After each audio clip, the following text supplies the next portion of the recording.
Thomas, Delhi തോട്ടത്തിൽ Sivaraman,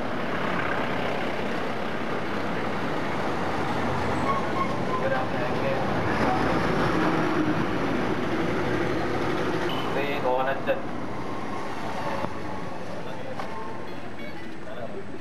Shri K R Ausaf,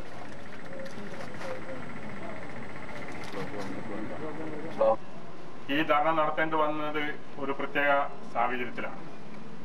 അങ്ങനെ കേരളത്തിൽ ഒരു പഞ്ചായത്തിലും ഇതുപോലെ ഒരു വിഭാഗം അല്ലെങ്കിൽ ഒരു പാർട്ടിയുടെ അല്ലെങ്കിൽ നേതൃത്വത്തിന്റെ അല്ലെങ്കിൽ കോൺഗ്രസിന്റെ UDFന്റെ ഭാഗത്തു നിന്നുള്ള ധർണ നടത്തേണ്ടി വരില്ല എന്ന് നമ്മൾക്ക് എല്ലാവർക്കും അറിയാം.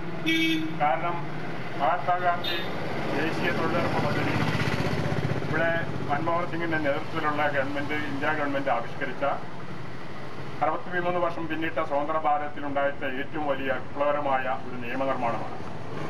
ആ പരിപാടി ആവിഷ്കരിക്കുന്നത് ഈ രാജ്യത്തെ 63 വർഷം പിന്നിട്ട സ്വതന്ത്ര ഭാരതത്തിൽ ഇനിയും പട്ടിണി പാവങ്ങൾ ഇന്ത്യയിലെ ഓരോ ഗ്രാമങ്ങളിലും നിലനിൽക്കുന്നു എന്ന തിരിച്ചറിവിന്റെ അടിസ്ഥാനത്തിലാണ് മൻമോഹൻ സിംഗും സോണിയാഗാന്ധി കൂടി ലോകം കണ്ടിട്ടുള്ള വെച്ച് ഏറ്റവും ബൃഹത്തായ ഒരു നിയമ നടപടിക്ക് രൂപവും ഭാവവും നൽകിയത്. നമുക്കറിയാം, ആ പരിപാടിയുടെ അടിസ്ഥാനത്തിൽ കേരളത്തിലെ പോലെയുള്ള ഒരു സംസ്ഥാനത്ത് തുടക്കത്തിൽ 125 രൂപയാണ് കൂലിയെങ്കിലും 150 രൂപയാണെങ്കിൽ ഇന്ത്യയുടെ ഇതര സംസ്ഥാനങ്ങളിലുമൊക്കെ അത് വളരെ വലിയ ആവേശമാണ് ഉണ്ടാക്കിയത്.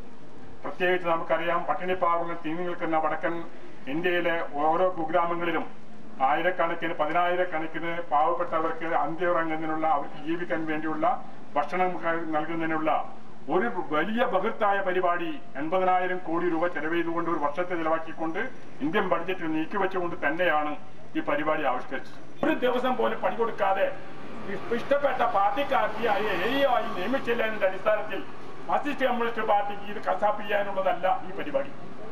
ഒരു കാര്യം മാർക്സിസ്റ്റ് കമ്മ്യൂണിസ്റ്റ് പാർട്ടി അവർ മനസ്സിലാക്കണം. ഒരു പഞ്ചായത്ത് ഭരണത്തെ സംബന്ധിച്ചിടത്തോളം എല്ലാ അംഗങ്ങളും 23 മെമ്പർമാരും 12 പേര് അപ്പുറത്തും 11 പേര് ഇപ്പുറത്തും ഉണ്ടാകാം രാഷ്ട്രീയമായിട്ട്.